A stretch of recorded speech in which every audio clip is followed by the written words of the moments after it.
one of my late night walks back to home, down the road next to the Royal Mile. I never know what it's called, but it's been a lovely evening out in the last few days of this year's Edinburgh Fringe. I'm picking up on conversations again, and I think this is a good late night reflection, because it's also a late night projection. And the late night projection is to the next Edinburgh Fringe Festival a year from now. And it's an invitation to think a bit deeply about what's going on for you right now.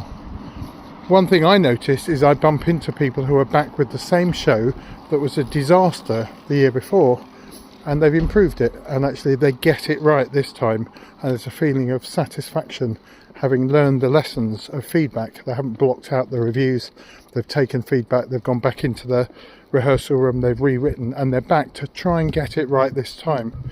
And that might suit some people in their lives and not others who like to let go. There have also been people who are back here having completely succeeded last year, ticked their boxes, sold out, and they're back just to bring the same show back. And in some cases it's developed so they can take it further, but in other cases it's just the same show and it's in a mode of repetition. And I certainly call that, and I'm going to be a bit kind of difficult here, just milking the Fringe for another go. And I'm not at ease with it. It's when the Fringe just becomes business, which a lot of people think it is, but I don't. I think Fringe festivals are experimental. They're about being edgy and different and fresh and new. And the danger of just bringing it back for another go, some people come back year after year, is I don't think it serves the Fringe environment that well in terms of just essentially just doing the same thing. I'm not sure it's good for us to do the same thing, but if it's good for you, that's fine. But I'd encourage you to consider, why not bring something new? Why not bring something fresh? Why not bring something different? And if you are bringing the same thing back, why not improve it? Why not develop it? Why not innovate it?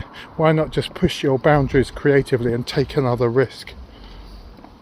You might decide not to come back this year or next year. And I've just heard from somebody who talked about having a fallow year, having a time to regroup, maybe get some of the costs back, maybe go to some other fringes, and then decide much more mindfully whether something comes to the Fringe again, something new, something different. And I think that feels very important to the creative process, which is to take a year out. And in some cases you might decide never to come again.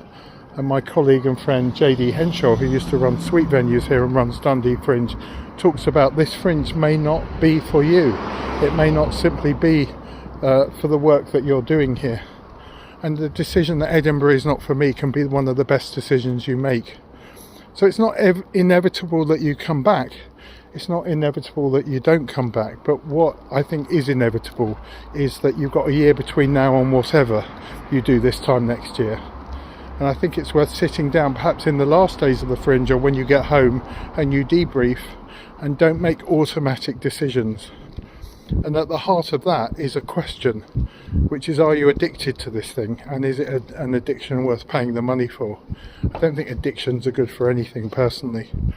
So you don't just come back because you want more of this high, you want more of this little bubble that can make you feel like you're a Hollywood star because you get some reviews from some websites and it feels like a copy of being a celebrity. Some people absolutely come back for that. What I want you to do is just to not take my advice, but to consider your reasons for why you might return to the Edinburgh Fringe, and to consider other Fringe festivals and other possibilities, and not necessarily coming back in an automatic way. So that involves not colluding, that involves being honest, that involves asking questions alone and with other people and getting feedback.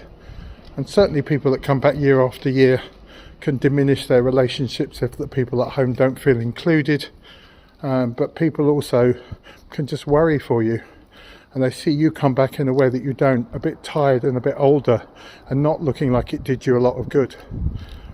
If it did do you a lot of good and you are feeling that there's a good artistic business reason, it can be just for your own biography, your own life and development, it can be for a group, a theatre company. If there are good reasons to come back, then it's good to make that initial decision now, but also to review it, to make it as a draft decision, maybe consider it in a month or two. Those deadlines come up quickly. We start getting press releases for next year even as early as October, can you believe it? November. But I'm saying don't hurry, don't rush. It's a good time to take stock at the end of the Fringe and imagine ahead to Edinburgh, whatever the next year is, and to make sure that the decisions you make are the right ones for you.